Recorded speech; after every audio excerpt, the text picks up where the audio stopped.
नमस्कार, मैं हूं आपके साथ शिखा चौहान। देश के पहले सिख प्रधानमंत्री डॉक्टर मनमोहन सिंह के अंतिम संस्कार और स्मारक के लिए राजघाट पर जगह न देने से सिख नेता भड़क गए हैं। पंजाब में अकाली दल और कांग्रेस सांसद ने इसको लेकर केंद्र सरकार पर कई सवाल उठाए। उन्होंने आरोप लगाया है कि केंद्र का सिखों के साथ ये सौतेरा व्यवहार है। पूर्व प्रधानमंत्री मनमोहन सिंह का आपको बता दें कि 92 वर्ष की उम्र में गुरुवार 26 दिसंबर को निधन हो गया है। पूर्व पीएम मनमोहन सिंह के निधन से देश में शोक की लहर है और राष्ट्रपति, उपराष्ट्रपति समेत प्रधानमंत्री से लेकर देश के कई बड़े नेताओं ने और हस्तियों ने मनमोहन सिंह के निधन पर दुख जताया है। लेकिन अफसोस की बात यह है कि 10 साल इस देश की सेवा करने वाले डॉक्टर मनमोहन सिंह को राजघाट की जगह निगम बोध घाट पर जो है सरकार द्वारा अंतिम संस्कार की अनुमति दी गई है, जिसके बाद कांग्रेस समेत विपक्ष में सभी नेताओं ने इसे भाजपा की गंदी राजनीति बताया है। आपको बता दें, जब 1991 में देश दिवालिया होने की कगार पर था, तब वो डॉक्टर मनमोहन सिंह ही थे जिन्होंने इकोनॉमी को डूबने से बचाया। भारत के लिए 1990 की जो दशक की शुरुआत थी, काफी ज्यादा बेहद बुरी थी, एक भयानक सपने की तरह थी। अर्थव्यवस्था पूरी चौपट होने की कगार पर थी। उसी वक्त मनमोहन सिंह और उनकी नीतियों ने न सिर्फ भारत को दिवालिया होने से बचाया, बल्कि उसे इस काबिल बनाया कि 3 दशक बाद दुनिया की शीर्ष 5 अर्थव्यवस्थाओं में शुमार हो सके। अगर हम बात करें वर्ष 2004 से लेके 2014 तक, तो भारत के प्रधानमंत्री की कुर्सी संभालने वाले मनमोहन सिंह को आर्थिक उदारीकरण के नायक के तौर पर देखा जाता है। साल 1991 में प्रधानमंत्री पीवी नरसिम्हा राव के नेतृत्व वाली कांग्रेस पार्टी की सरकार में मनमोहन सिंह को वित्त मंत्री बनाया गया था। उनकी बनाई नीतियों ने देश में लाइसेंस राज को बिल्कुल खत्म करके उदारीकरण के एक ऐसे दरवाजे खोल दिए जिसने भारत को न सिर्फ गंभीर आर्थिक संकट से बचाया, बल्कि देश की दशा और दिशा दोनों बदलने का काम किया। आपको बता दें कि 1990 के दशक से पहले लाइसेंस परमिट राज था। इसका मतलब था कि सब कुछ सरकार ही तय करेगी कि किस सामान का उत्पादन कितना होगा, उससे बनाने में कितने लोग काम करेंगे, उसकी कीमत क्या होगी। और इस परमिट राज ने देश में कभी निवेश का माहौल पनपने ही नहीं दिया। इससे सरकारी खजाने पर बोझ बढ़ता गया और नौबत ऐसा आ गया कि देश दिवालिया होने की कगार पर आ गया।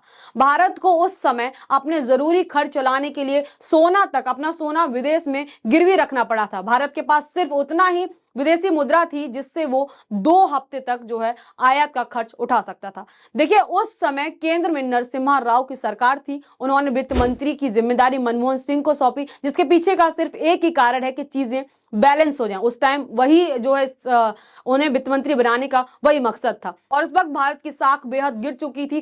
कोई भी बड़ी अंतरराष्ट्रीय शक्ति हमें कर्ज देने को तैयार भी नहीं थी। राव ने मनमोहन सिंह को इसलिए वित्त मंत्री बनाया ताकि अंतरराष्ट्रीय बैंकों से आसानी से हमें कर्ज मिल सके। साथ ही साथ मनमोहन सिंह पहले भी आर्थिक सलाहकार के तौर पर सरकार के साथ काम कर चुके थे और आरबीआई में गवर्नर भी रह चुके थे। लिहाजा उन्हें आर्थिक नीतियों का भी बेहतर अंदाजा था। और फिर 1991 के बजट ने देश की सूरत ही बदल कर रख दी। 24 जुलाई 1991 में मनमोहन सिंह बतौर वित्त मंत्री, उनका पहला बजट पेश हुआ। अमूमन बजट को तैयार करने के लिए 3 महीने दिए जाते हैं, 3 महीने लगते हैं, लेकिन लोकसभा चुनाव के बाद इस बजट को पेश किया जाना था, तो मनमोहन सिंह को सिर्फ 1 महीने का वक्त मिला था और उन्होंने इस 1 महीने में भी कमाल कर दिया। उन्होंने बजट में लाइसेंस परमिट राज को खत्म कर दिया, बंद अर्थव्यवस्था को खोल दिया, जिससे घरेलू निजी कंपनियां आई, विदेशी कंपनियों की भी इसमें एंट्री हुई, जिससे सिस्टम में पैसा आया और कंपनी फलने फूलने लगी। करोड़ों लोगों को नए रोजगार पैदा हुए, करोड़ों लोगों को जो रोजगार मिले और करोड़ों लोग गरीबी रेखा से पहली बार ऊपर उठे। चलिए, अब मैं आपको बताती हूँ 1991 की बजट की कुछ मुख्य बातें। देखिए क्या क्या था इस बजट में। इस बजट ने आर्थिक उदारीकरण की शुरुआत की, जिससे निवेश का माहौल काफी बेहतर हुआ। लाइसेंसिंग राज का अंत कर दिया, बिल्कुल खत्म कर दिया। कंपनियों को कई तहत की जो प्रतिबंध थे, प्रतिबंधों से छूट दी गई। आयात और निर्यात की नीति में बदलाव लाए गए। इससे भारत के व्यापार में काफी जो है भारत के जो व्यापार थे काफी बेहतर हुए और हमको जो है काफी फायदा हुआ और विदेशी निवेश का स्वागत किया गया, जिससे निवेश और नौकरियों की भरमार हो गई, लोगों को रोजगार मिलने लगे और जिससे कि जो आर्थिक स्थिति थी वो एकदम से चेंज होने लगी। सॉफ्टवेयर के निर्यात के लिए टैक्स में छूट दी गई, जिससे भारत टेक्नोलॉजी का हब बना। और ऐसे महान पुरुष के लिए भाजपा के राज में राजघाट में 2 गज जमीन तक जो है उन्हें नसीब नहीं हुई। हालांकि कांग्रेस सहित सभी विपक्षी नेताओं ने सरकार को चिट्ठी लिखकर निगम बोध घाट की जगह राजघाट पर पूरे सम्मान के साथ समाधि बनाई जाने की मांग की, पर आखिर में सरकार ने इन मांगों पर जो है इन मांगों पर कोई तवज्जो नहीं दिखाई और आखिरकार सरकार के दिए गए फैसले के अनुसार देश के प्रथम सिख प्रधानमंत्री डॉक्टर मनमोहन सिंह जी के पार्थिव शरीर को निगम बोध घाट पर ही जो है पंच भूतों में विलीन कर दिया गया।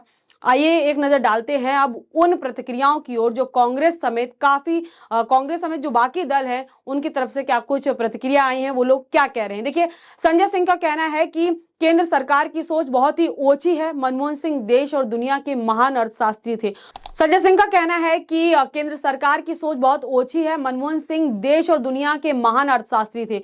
उन्होंने पहले वित्त मंत्री के रूप में और उसके बाद देश को प्रधानमंत्री के रूप में अपनी अमूल्य सेवाएं दी हैं। वे सिख समाज से आते थे, सिख समाज के एकमात्र पीएम थे, एकमात्र प्रधानमंत्री थे जो सिख समाज से आते थे। इसके बावजूद भी राजघाट में उनके स्मारक के लिए भूमि न देने का जो विवाद पैदा हुआ है, इसका क्या कारण है? यह कैसी सोच है? दुनिया के लोग क्या सोच रहे होंगे कि भारत कैसा देश है कि उसे अपने प्रधानमंत्री के स्मारक के लिए जगह देने को तक तैयार नहीं है। और देखिए, ऐसे तमाम अखिलेश यादव हो गए, मायावती हो गए, ऐसे इन तमाम जो विपक्षी नेता इनकी तरफ से अलग अलग तरीके की प्रतिक्रियाएं हैं। मैं आपको एक बार पढ़ के सुनाती हूँ। ये एक दुर्भाग्यपूर्ण फैसला है। डॉक्टर मनमोहन सिंह का पूरा जीवन इस देश के लिए समर्पित रहा। उनके किए गए कार्य इस देश की अभिन्न विरासत है। प्रधानमंत्री नरेंद्र मोदी जी एक दिन सबको जाना है, लेकिन ऐसे महापुरुषों के साथ ये भेदभावपूर्ण रवैया बेहद जो है शर्मनाक है। डॉक्टर मनमोहन सिंह के नाम से स्मारक बनना चाहिए और उसी जगह उनका अंतिम संस्कार होना चाहिए, ना कि निगम बोध घाट पर। यह फैसला वापस लीजिए, राजधर्म का पालन कीजिए। वहीं देखिए यहाँ पे अखिलेश यादव क्या लिख रहे हैं। अखिलेश यादव यहाँ पे लिख रहे हैं कि देश के पूर्व प्रधानमंत्री जी की समाधि के संदर्भ में सम्मान की परंपरा का निर्वहन होना चाहिए, न इस विषय पर किसी की राजनीति की आवश्यकता है, न होनी चाहिए। डॉक्टर मनमोहन सिंह जी की समाधि राजघाट पर ही बननी चाहिए। भाजपा अपनी संकीर्ण सोच का अनुचित उदाहरण प्रस्तुत ना करे। इतिहास भाजपा को उसके इस नकारात्मक नजरिए के लिए कभी माफ नहीं करेगा। वहीं देखिए मायावती क्या लिख रही हैं।